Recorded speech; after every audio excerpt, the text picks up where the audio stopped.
to political coverage tonight. Good news for CBD and cannabis dispensaries. The Safe Banking Act is now moved to the U.S. Senate. Caller 10's Madison Heaver was at the bill, has what the bill hopes to accomplish and how it can impact one local business. Madison. Jen, the Secure and Fair Enforcement, or SAFE Banking Act, hopes to let financial institutions work with cannabis businesses. But with many states decriminalizing or voting for medical marijuana, like Missouri, many cannabis-related stores across the country have to do business as cash only because cannabis is still illegal at the federal level. The cash-only nature of cannabis businesses in general has really done nothing but hurt rather than help. Greg Lee is the owner of Hemporium.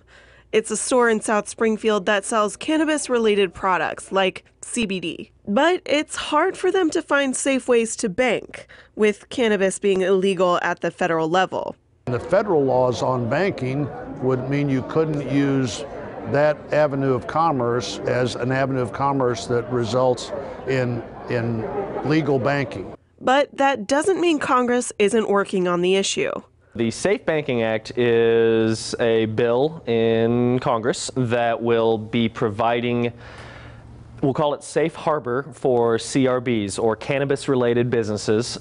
Right now, cannabis-related businesses must operate in cash only if they can't find a bank to assume risk by taking them on. You are technically not able to get a bank account because of money laundering concerns and proceeds from criminal operations. It's more of a risk thing for the banks. So if a bank is willing to accept the risk, the CRBs and cannabis-related businesses are usually going to have to pay exorbitant rates for that, far exceeding what a normal business would expect to pay for those same services. Lee says he hopes the bill passes the Senate and heads to President Trump's desk for his signature into law. We will be basically happy to be treated like a normal business again.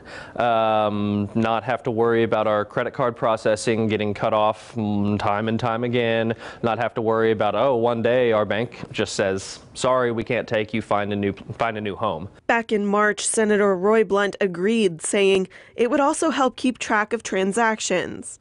I'm inclined to think that if we're going to have this legal in our state, we need to work at a national level to be sure that federally certified banks and federally insured banks, which means every bank, those banks all could actually be part of what Missourians have decided was a legitimate business. Lee told me Hemporium was dropped 4 times from its financial service provider in just 1 year as a result of banks being afraid to assume risk of cannabis-related businesses. Jen.